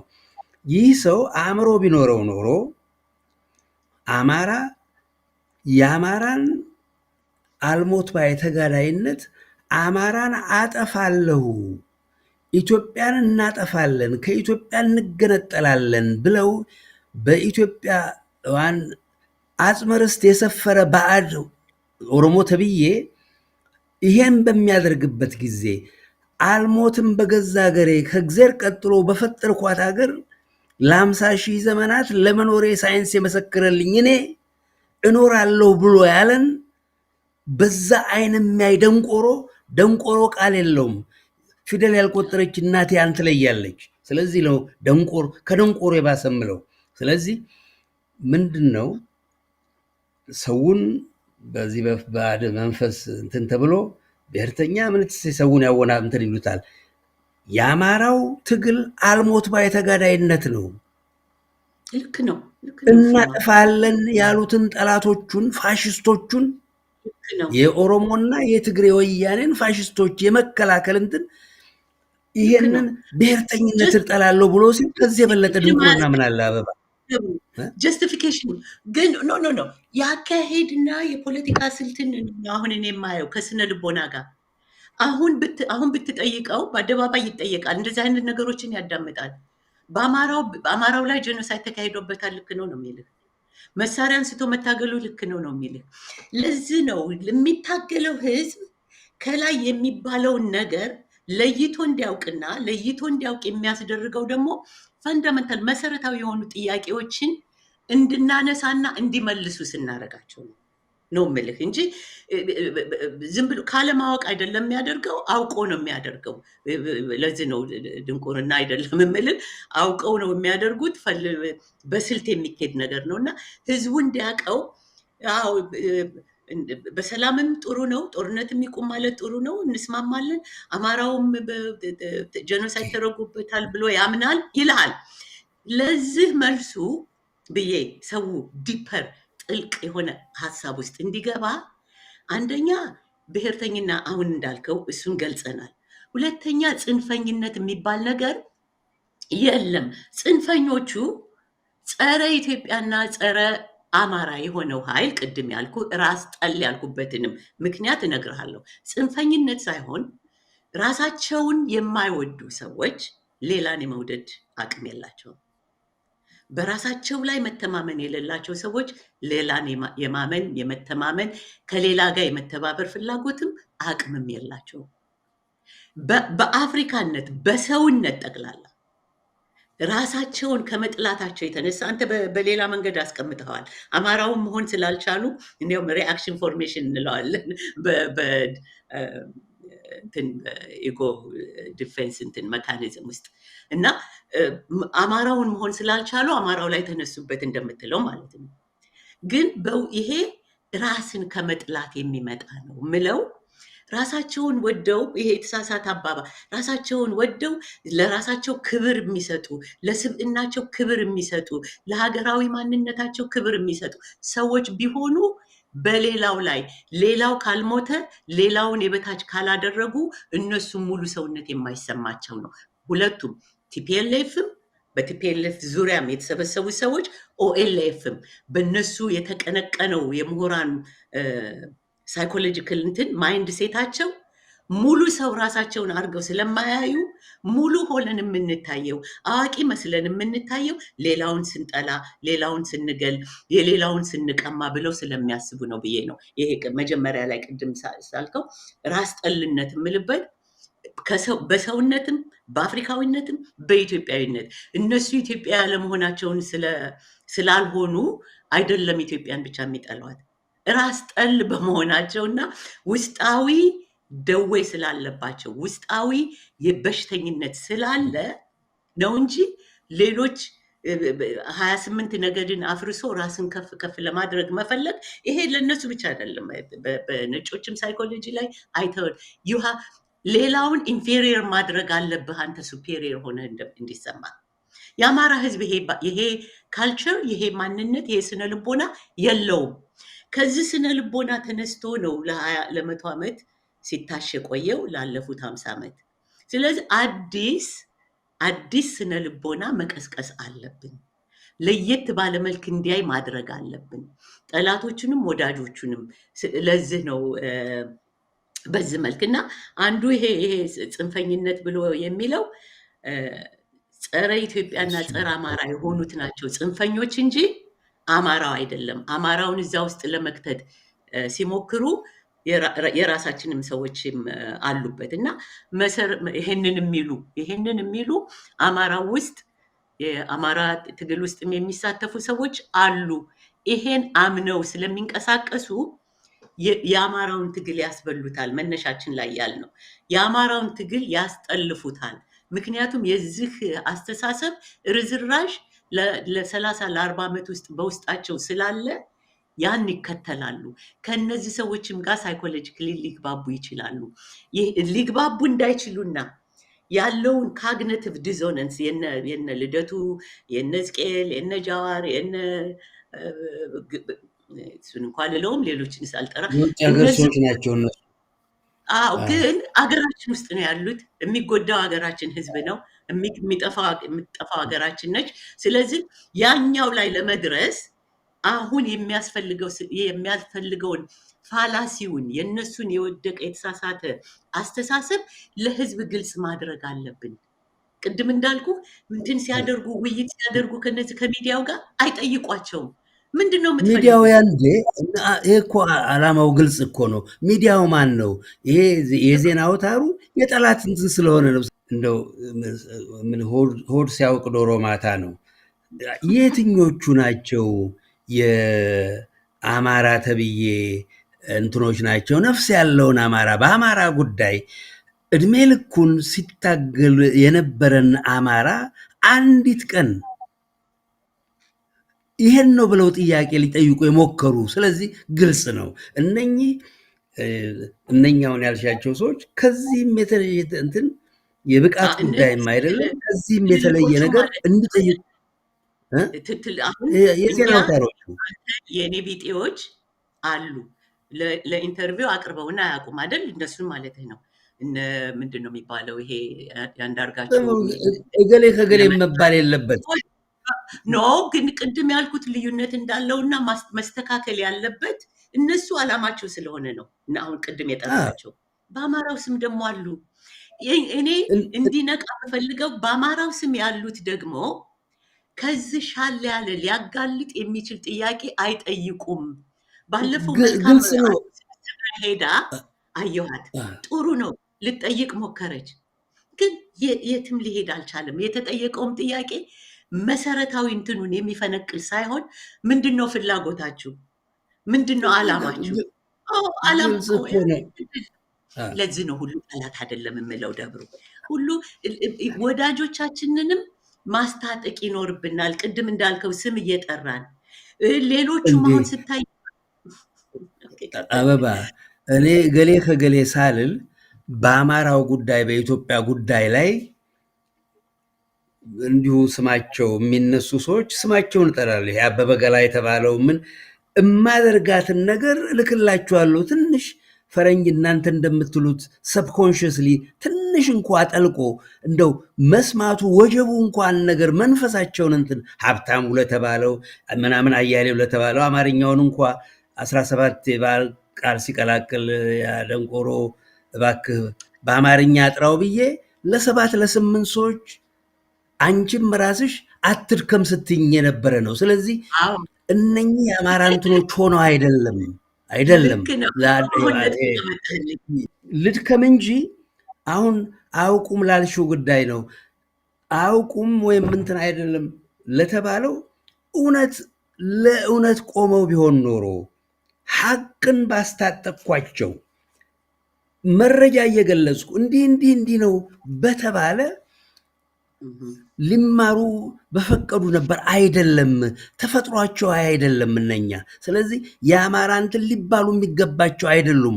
ለአማራ ዓላማ የቆሙ አይደሉም። ወይ ሊነግዱ ወይም ለመሳሰል ለእውነትም የቆሙ ሰዎች አይደሉም። ገንዘብ ቢሰበሰብ ምን ይባል። ስለዚህ ያልደከምንበት ነገር የለም እነኚህ ሰዎች። ስለዚህ እነሱ ጋዜጠኞቹ ለምን ይሄን አልጠየቁም ተብሎ ለሚጠየቀው ጥያቄ እንዴ አንድ አይደሉም ወይ? ያን አላነሳም ነው የምለው። ልክ ነህ። እና እንደው አንድ እንትን ልጨምርባት፣ እነኚህ ሰዎች እውነት ቅንነት ቢኖር ኖሮ አንዱ ቁም ነገር እንደው ልላት ፈለኩት፣ እቺ የምናደርጋት ነገር በርካታውን ይህን ወስላታውን ምናምንቴ ታደናግጣለች። ስሙን አልጠራም። ያን ሰውዬ የዛሬ 2 ዓመት ግድም በፈጸመው ወንጀል ስሙን ጠርተን በደርግም ጊዜህን ታደርግ የነበርክ ወንጀለኛ ነህ፣ ሁለተኛ በአማራ ጉዳይ ይህን አደርጋለሁ ብለህ ብትል በወንጀል እንትን ትላለህ። ወደ 2 ዓመት ጠፍቷል። ትዝ ይልሻል። እነኝህንም ኦዲንሳችን እኔ እኮ ካንተ በይዘት ልዩነት የለንም በኤሰንስ። ነገር ግን ትንሽ ሰተህ ብዙ መቀበል የሚቻልበት ሁሉ ሰው ጠላት ሆነው ምናምን ሳይሆን አለማወቅም አለ። አንደኛ በግል ስለምናደርገው በግላችን ሁልጊዜ የተደራጁ የምልበት ምክንያት ለዚህ ነው። በተደራጀ መንገድ በሚሰራበት ጊዜ እነዚህ የምንቃወማቸው ሰዎች የተደራጁ ኃይሎች ናቸው። እኔ አንተ ወይም ጥቂት ሰዎች ስለተናገርን ወይም እንደዛ አንደኛ ምን ያመጣል መሰለን? ሪዘንትመንት፣ እንደውም ይከፋቸዋል ጭራሽ ሊሰሙ። ምክንያቱም ደንቆሮ ብልኸኝ እንዴ ብዬ ነው ምጋብዝ ይልሃል። ኦኬ ቢኮዝ ኢቭን ቅን እንኳ ቢሆኑ ቢኮዝ ይሄ የሰው ልጅ ባህሪ ውስጥ እኔ ጋብዛቸው ነበር። እኔ በእነሱ ቦታ እጋብዛቸው። አንተና አንድ አይደላችሁማ። ለምን መሰለህ? ይሄ ልኮ ነው የሰውን ልክ እንደ ግለሰብ ያንተ የራስህ ሳይኮሎጂካል ሜካፕ አለ አይደል? የራስህ ማይንድ ሴት የእኔም። ለዚህ ነው እንደዚህ እንደ ልባችንም የምንናገረው። ሌላው እንደኛ እያመነም እያወቅም አያደርግም። ምክንያቱም እንደ ተክለ ሰውነቱ ነው፣ እንደ ፐርሰናሊቲያችን ነው። ህዝብም ፐርሰናሊቲ አለው፣ ተክለ ሰውነት አለው። ህዝብ በጋራ የህዝብ ደንቆሮነ ካልከው ወርቅ ብታጎርሰው ምን ብትለው ላይሰማህ ይችላል። ቢኮዝ ዳትስ ደ ኔቸር ኦፍ ፒፕል። የሚጥማቸውን ምንድን ነው? አብይ ተነግሮት እኮ ነው የሚሰሙትን መስማት የሚፈልጉትን ነገር ስጧቸውና ይላል መጀመሪያ የጻፈው ላይ። ያን እየሰጠህ ምንድነው በሬ ሆይ ሳሩን ሳታይ ምንትስ ገደል ግባ ትላቸዋለህ ከያዝካቸው በኋላ። this is human nature። ተደረገም። አሁን እኛ ከዚህ ካለፈው ተመክሮ ያሉንን ጠንካራ ሰዎች 1-2 ስቴፕ እርምጃ ከነዚህ ሰዎች በላይ እንዲሆኑ ነው። የተደበቀውን ማንነታቸውን ሊያዩ እንዲችሉ ግልጥልጥ አድርገው። ይሄ አሁን በግርግር አብይን ብቻ አስወግዶ ሌላ ምንም ነገር በውስጡ በይዘቱ ያልተለየ አሁንም ኢትዮጵያንና አማራውንም ሌላውንም ህብረተሰብ የሚጨቁን ለውጭ ሀገሮች ተገዢ የምትሆን ኢትዮጵያን ወይም ደግሞ አንድ እሱ ነው። ሌላው ደግሞ አይ በሪፈረንደም ይለዋል፣ በቃ አልተስማማንም እንገነጣጠል ብለው ለመዘጋጀት የሚሄዱትን ኃይል ለመቋቋም የሚያስችል ትጥቅ ነው ማስታጠቅ ያለብን፣ የሀሳብ ትጥቅ ህዝቡ።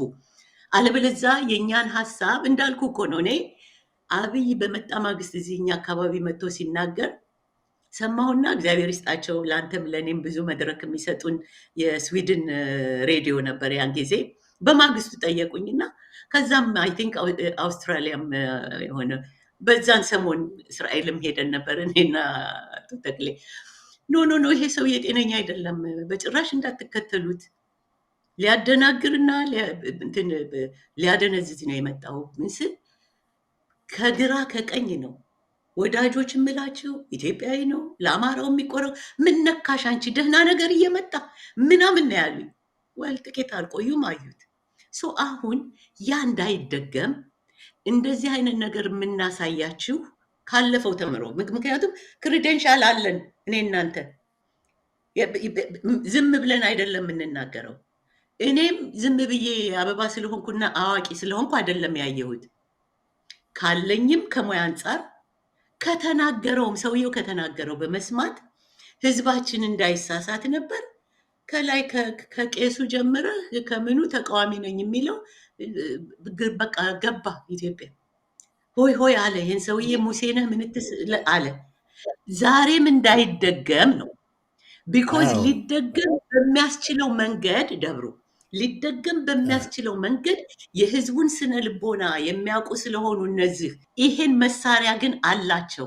ስለዚህ እኛ ደግሞ ከዛ ከፍ ያለ ነገር ማሳየት አለብን በሚል ነው እና እንደው በሰፊው ነው እና ምንድን ነው እኔ በእኛ እንደውም በግለሰብ ስብዕና ላይ መመስረት የለበትም የአንድ ሀገር ጉዳይ። እኛ ሀገር የሆነው ነገር ዛሬም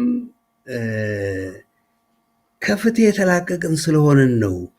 እኛ ሀገር ውስጥ ደጋግመን አይሁዶች ጥሩ ምሳሌ ናቸው። 6 ሚሊዮን ህዝብ ተፈጅቶብናል ብለው ቬና ውስጥ የአይሁዶች ወንጀል የፈጸሙ ሰዎች ማዕከል አለ እና እገባበት ተገብቶ አይሁድን በአይሁድ ፍጅት እጃቸው ያሉ ሰዎችን የሚያድን ድርጅት ነው። ጦርነቱ ካለቀ የዛሬ 45 ዓመት አሁን 45 ዓመት 80 ዓመቱ ነው። ያ ጦርነቱ ካለቀ ሁለተኛው ዓለም ጦርነት እና 99 ዓመት የሞላውን አንድ ወንጀለኛ ወደ 7000 አይሁዶች አስገደለ የተባለ እንደውም ሙያው አካውንታንት ነበር መሰለኝ፣ የሂሳብ ሰው ነው። በምን አይነት ሁኔታ እንዳስገደለ ባላስታውስም ይህ ሰውዬ 99 ዓመት ሽማግሌ ሆኖ ለፍርድ እንዲቀርብ ተደርጎ ዘብጥያ እንዲወርድና እዛ እንዲሞት ተደርጓል። ያ የሆነበት ምክንያት እንደኛ አይነት አገር በሆይታ በእልልታ ይህን ነፍሰ ገዳይ የረጅም ዘመናት መከራ ስላየ ህዝቡ ደህና እንደ የሰላም እንቅልፍ ልተኛ በሚል ስንቱን እንፋረዳለን በሚል መንፈስም አንዱም ጭምሪያ ነው። እንደነኛ አይነት ወንጀለኞች ስልጣን ላይ ሊመጡ የበቁት አስፈላጊ የህግ ክትትል ይደረግ ስላልነበረ ነው። አይሁዶችን ጠየቋቸው። ሲሞን ዊዝንታል ይባላል የዛ ማዕከል እንትን የነበረው እንዲህ የ99 ዓመት ሽማግሌና አልፏል ያለፈው ነገር 6 ሚሊዮን እንትን አልቋል እና ምን አለ አንዳንድ ብትመሯቸው ተብሎ ቢጠየቅ ምንድን ነው ያለው? እነኚህ 6 ሚሊዮን ህዝብ የፈጁ አስፈጁ። የነሱን ልጆች ደግሞ ታስረው እንግዲህ በርካታው በችጋር በምን ለመገመት አያቅትም። የነኛ ሰዎች ልጆችና ዘመዶች ዛሬ የአእምሮ እንትን እንግሊዝ ሀገር በምሰራበት ጊዜ በርካታ የአይሁድ እንትኖች የአእምሮ ችግር ያልነበረበት እንደውም የለም ይባል ነበረ። ከዛ ሸሽተው እንግሊዝ ሀገር የመጡ ሰዎች ልጆቻቸው ጭምር የልጅ ልጆቻቸው ጭምር የአእምሮ ሳንክ እንዳለባቸው እንደ ሂሮሺማ ቦምብ የዲኤንኤ ምንድን ነው በደም የመጣ የጨረሩ እልቂትና ከ3 ከ4 ትውልድ በኋላ እንኳ ልብ የሌላቸው አይን የሌላቸው ልጆች ይወለዳሉ። ተመሳሳይ የአእምሮ ችግር ያለባቸው ልጆች ከ3 ትውልድ በኋላ እንትን ይባል ነበር እና ምንድን ነው ያደረጉት? ሰው እንትን ያሉት በህይወት ያለነው ሰዎች ለተፈጁት ግፍ ለተፈጸመባቸው ሙታን በነሱ ግር የመማር ምንም ስልጣን የለንም። ማንኛውም ወንጀል የፈጸመ ለፍርድ መቅረብ ያለበት ያ ነው የሚል ነበር እንትን ያላቸው። እኛ ሀገር ውስጥ እንደ መንግስቱ ኃይለማርያምን የመሰለ ወንጀለኛ ዛሬ በሰላም የሚኖርበት አገር አጥፍተው ያን ያልጠየቅን ሰዎች ነው። ወያኔ ሲመጣ መንግስቱ ብቻ ለፍርድ ይቅረብ እንጂ ይውጣለን እንጂ ሀገር ይውጣለን እንጂ ብለን የተቀበልን ሰዎች። ይህ ሊደገም አይችልም። ኦሮሞ ተብዬው ከ1 ሚሊዮን በላይ ኢትዮጵያን በወረሩበት ጊዜ የፈጁ ባዕዳን ወራሪዎች ዛሬ ያ የፈጸሙት ወንጀል አላንስ ብሎ የ28 ነገድ አጥፍተው በሌሎች ምድር ላይ የሚኖሩ ሰዎች አገር በሰላም ልትኖር የምንችለው ኢትዮጵያ ለተፈጸመው ወንጀል አስፈላጊው እርምጃ ህጋዊ እርምጃ ሲወሰድና የተበደለው ህዝብ ዝርያ እርስቱ ላይ ሲመለስ ነው።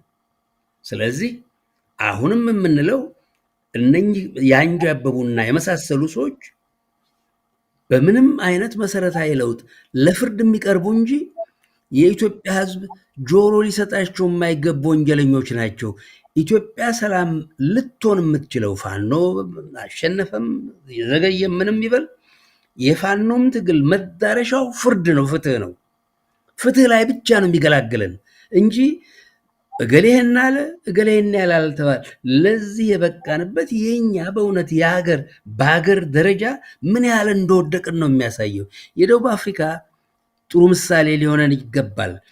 300 ዓመት ግፍ የፈጸሙ ሰዎች ከ1948 እስከ 1994 ድረስ በፈረንጆች አፓርታይድ ብሎ ተወላጁ ዛሬ ኢትዮጵያ ውስጥ እንደሚደረገው ኦሮሞ ተብዬ የሚያደርገው ወራሪ እንደሚያደርገው ከፈረንጅ ሀገር የመጣ ወራሪ ተወላጁን ሲበድል ሲገድል ኖሮ አንድ ቄስ ኖቤል ፕራይዝ አሸልመው ማንዴላን ከእስር ቤት አውጥተው አገር ሰላም ነው እርቅና ድርድር ተብሎ አንድ ሰው ለፍርድ ሳይቀርብ ያን ሁሉ ወንጀል የፈጸሙ ሰዎች በነፃ እንዲሄዱ ተደርገዋል። ያን ይፈልጋል ፈረንጅ። በርካታው ድልል በተለይ ቀለም የቆጠረ ከሰውነት ቦታ የራቀው ኢትዮጵያዊ አማራውም ጭምር ከፈረንጅ ሀገር ሲጉላላ የነበረ ኢትዮጵያ ሄጄ ተንፍሼ ልኑር የሚል የተፈጸመው ወንጀል የሚያሳስበው አይደለም። ስለዚህ እኛ ልንል የሚገባው ኢትዮጵያ ሰላም ልትሆን የምትችለው ፋኖም ስልጣን በሚይዝበት ጊዜ ከምንም በላይ ፍትህ ነው። ለተፈጸመው ወንጀል የወንጀል ባቂ የለውም። የዛሬ 100 200 300 ዓመት የተፈጸመ ወንጀል ባቂ የለውም። ርስት በሺህ ዓመቱ ለባለቤቱ ይባላል። ይርጋ የለውም የገደለም። እነ ጀዋር የዛሬ 78 ዓመት አሩሲ ውስጥ አንገቱን ቀና አድርጎ የሚሄድ ክርስቲያን አንገቱን ይቀነጠሳል ያለ ሰውዬ ዛሬ በሰላም ከሱ ጋር ወንበሬት እንትን ያሉ ለፍርድ እናቀርባቸዋለን። ሌላው ቀርቶ ማለት ነው። ልክ ነው። ለፍርድ አይ ቲንክ እያጠቃለልን ነው። የሰሞኑን ያየነውን ወቅታዊ ህዝቡ እንዲወያይበት እንዲያነሳ ነው የተለያዩ ጥያቄዎችን ሀሳቦችን የወረወር ነው። ለፍርድ የሚያበቃ ኃይል ጠላቱን አስወግዶ ኢትዮጵያዊ መንግስት አቋቁሞ አማራውን ነፃ አውጥቶ በዳዮችን ወንጀለኞችን ለፍርድ የሚያቀርብ ስርዓት መመስረት የሚችል ማህበረሰብ መፍጠር አለብን። እሱ ላይ ነው እንጂ መቅረባቸው ምንም ችግር ምንም ጥያቄ የለውም። ፍርድ አዋቂ ታሪክ ያለንን ተድበስብሶ መሄዱ ባለፈውም አልጠቀመንም፣ አሁንም አይጠቅምም። ይህን ሁሉ ግንዛቤ አለ። ይሄን በስራ ላይ ሊያስውል የሚችል የወጣቱ ኃይል ባለፈው ያነሳ ነው። የወጣቱ 70% ኢትዮጵያዊ ከፋኖ ጭምር ለስነ ልቦና ለሚሰልቡ ሰዎችና ማደንዘዣና ማደናገሪያ ፕሮፓጋንዳዎችን ለሚነዙ ሰዎች ሰለባ እንዳይሆኑ እኛ ይሄንን ሀሳብ እንዲወያዩት እንጂ ፍርድ መቅረቡ ያለ ነው ምንም ጥያቄ የለውም። ለዛ ብቁ የሆኑ ኃይሎችን መፍጠር አለብን። ለዛ ብቁ ሊሆን የሚችለው ደግሞ ሲደራጅ ነው። መጀመሪያ በሀሳብ የጠራ መርህ ሊኖረው ይገባል።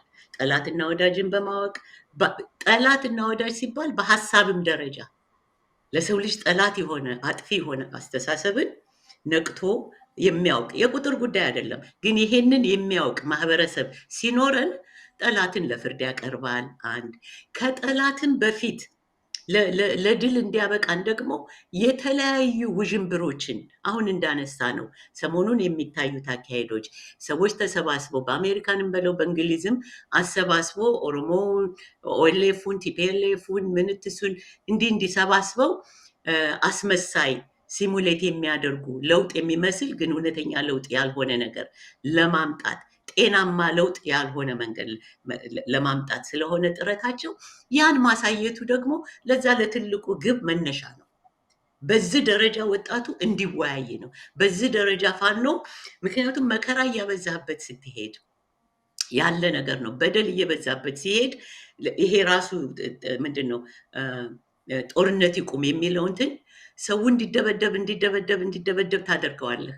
አብረህ ከጠላት ጋራ አብረህ ተቃዋሚ መስለህ እያስደበደብከው እያስራብከው እያስጠማኸው እንደ ከብት አጉረህ በክልል አስቀምጠኸው መጨረሻ ላይ ምንድን ነው ኧረ ይሁን እንጂ የሆነ ይምጣ ይልሃል።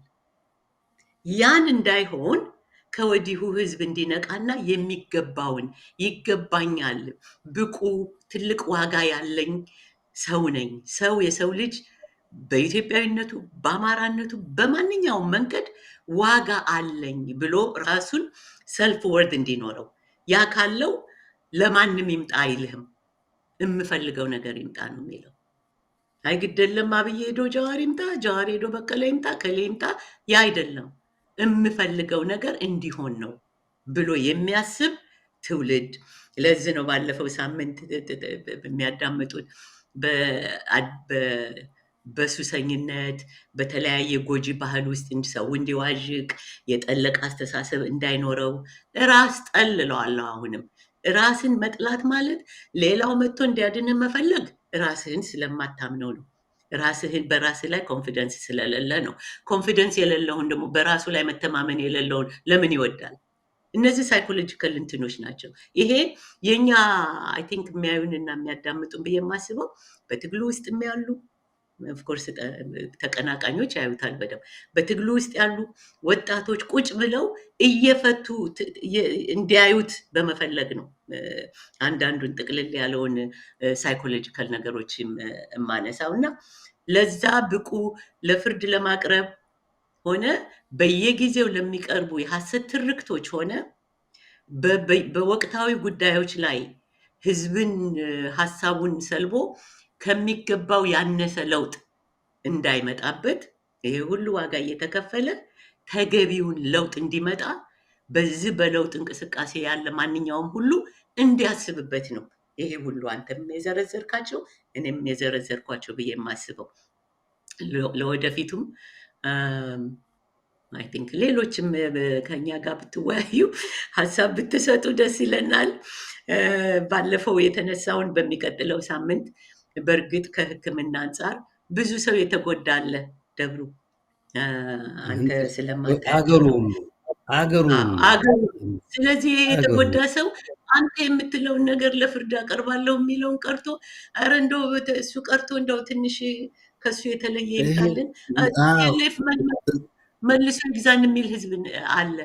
ያ እንዳይሆን ነው እኛ ህዝባዊ ንቃት ናዊ ንቃት ለመፍጠር ይሄ ሁሉ ሀሳብ ወረወረው እናስረዝማቸው። አደባብሰው ቢያርሱ በአረም ይመለሱ እንዳይሆን ሁል ጊዜ ምንድነው በትንሽ ነገር የምንሸነገል ከሆነ ይሄን ነው እንግዲህ እኛ በትንሽ ነገር ተሸንግለን ስለነበር ልበለው በርካታው ሰው ከዚህ ልንላቀቅ ይገባል። ምንድነው እኔ ምን ያህል ወደኋላ እንትን ከማነበው ከሚጻፈው ይደንቀኛል በእውነት። እንደው እንደነኛ አይነት ሰዎች እንደነ አብይ እንደ መገርሳ እንደ ገዱ አይነት እነ ደብረጽዮን የሚባሉ አረመኔዎች እነኚህ የኢትዮጵያ ሚሊተሪ አካዳሚ ከዩኒቨርሲቲ ቁንጮ የነበሩ ሰዎች ጃንሆይ መልምለው አካዳሚ እነ ናይጄሪያ የበርካታ ሀገር መሪዎች የነበሩ ይፈጠሩባት የነበረ እንትን በ10 አለቃ በእንደነ ጁላ አይነት ኢትዮጵያ ያልሆነ እና ምን ያህል ስለወረድን ነው። እና ይህን ህዝብ በእውነት ሌት ከቀን ወገንን ስለ እግዚአብሔር እንደው ባላህም በለው ይህን ወገናችንን እንደው ወገብህን እሰርና ስለ እግዚአብሔር ለፍትህ እንትን በል። ለዘለቄታ የምንገላገለው በሰዎችም በጎ ፈቃድ መሆን አልነበረበትም። እንደውም በሰዎች ውሳኔ መሆን የለበትም። መጠየቅ ስላለበት ነው። ፍትህ ብቻ ነው የሚያሽረን። 50 ዓመት ሙሉ ቤት ንብረቱን የተቀማ ልጆቻቸው እንትን በነበርኩበት ጊዜ አውሮፓ እንግሊዝ ሀገር እነኛ ሀብት ንብረታቸው የተወረሱ ሰዎች ልጆቻቸውን በደርግ ደግሞ ውትድርና እያለ እንትን እንዳይላቸው አቅም ያላቸው ወደ እንግሊዝ ሀገር እንትን ብለው የ15 16 ዓመት ልጆች እጽ ውስጥ ገብተው የማንም መጫወቻ ሴቶች ሆነው እንግዲህ 1-2 ትውልድ ጠፍቶብናል ባለፉት 50 ዓመታት ፍትህ ስላልተገኘ ነው። እነ ሩሲያ እነ ምስራቅ አውሮፓ ግፍ የተፈጸመባቸው ሰዎች የሞቱት እንኳ ባይመለሱ ሀብት ንብረታቸው ተመልሷል። አጥፍተናል ብሏል። እና ያ ሊሆን እንዲችል የኢትዮጵያን ህዝብ በተለይ ግፍ የተፈጸመው ላለፉት 50 ዓመታት የሀገሪቱ ባለውለታ ኢትዮጵያ ያደረገው ህዝብ ጦርነት ሲዘመትበት እና ለጥፋት የተዳረገው ፍትህ ሊያገኝ ይገባል። የቀረውም ኢትዮጵያዊ ያ ነው እንደው መደምደሚያው ልክ ነው። ፍትህ እንዲያገኝ ያለው መጥፎ ስርዓት እንዲወገድ እውቀት ይጠይቃል። ያላወቁ አለቁ ይባላል አይደል? ካለማወቅ ህዝብ የጠፋ ብሏል ቅዱስ መጽሐፍ ላይ። ስለዚህ አንድ እንዲያውቅ ያወቀውም ደግሞ በስራ ላይ እንዲያውለው መደራጀት ያስፈልጋል ብዬ ነው ማምነው። እኔ ያልተደራጀ ተፈጀ። ከነዚህ 40 ዓመት 50 ዓመት ድርጅት ከሆነ ኃይል ጋራ ነው ድርድር ላድርግ እያለ አማራው ዳር የሚለው። እነዚህ ከውጭ ኃይሎች ጋራ ተጣምረው ተደራጅተው የሚሰሩ ናቸው። እኛ ደግሞ በዛ መጠን መደራጀትና ማወቅ ያስፈልገናል። ይሄ ከሆነ በፍትህም በምንም መፍትሄ ይገኛል እና ተወያዩበት፣ ንቁ ነው የምንለው። ለሚቀጥለው ዝግጅታችን እስክንገናኝ ዶክተር ደብሩ ዛሬ ትነበረ አይደል? ጥሩ ነው። አንተም እንዳለ ይሄድ፣ የኔም እንዳለ ይሄድ። ይዘቱ አንድ ነው። አይደለም ነፍጠኛ ነኝ። አየሽ ያልበረድኩ ነኝ እንዳት ቅድማቶቼ። አዎ እኔ ይሄኛውን ነፍጥ እንያዝ ነው በሳይኮሎጂ ዲስትሮይ ማንንም ነገር ማድረግ ትችላለህ። መጀመሪያ እዚህ ጋር ይላል አይደል የቻይናው የጦር መሪ በአእምሮ አሸንፈ ሂድ ነው። ለዛ እውቀት ይጠይቃል፣ መደራጀትን ይጠይቃል፣ ስርዓትን ይጠይቃል። አሁን ያላችሁ የፋኖ ልጆች በግርግር አሁን ያለ ወጣት አዲስ አበባ የሚሆን በሰላማዊ ትግል በእንቢተኝነት መልክ በሚደረጉ ነገሮች በባለቤትነት መልሱ የእናንተ ተጠቃሚ እናንተ እንድትሆኑ የሚያደርግ እንጂ ካለፈው እንዳይደገም ለማሳሰብ ነው ይሄ ሁሉ የምንጫጫኸው። የጤና መፍትሄ ጤናማ ሀገር እንድንመሰርት ነው። እና ዶክተር ደብሩ እስከሚቀጥለው ዝግጅታችን እንግዲህ መልካም ቆዩ። ሁላችሁም ተባበሩ በሚባለው ነገር ምንድን ነው? ተባበሩ፣ ሰዎች እንዲሰሙት እንዲወያዩበት፣ የቀረቡትንም ጥያቄዎች እንመጣበታለን በሚቀጥለው። ምናልባት በተለይ በበሽታ በአእምሮ በሽታና በሱስ መጠመድ በሱስና በበሽታ የተጠመደ ወጣት ይሄን አንተ የምትለውን ፍትህ አያመጣም። ጤናውን እንገንባ የምለውም ለዚህ ነው። መልካም ቀን። እግዚአብሔር ይስጥልን። አሜን።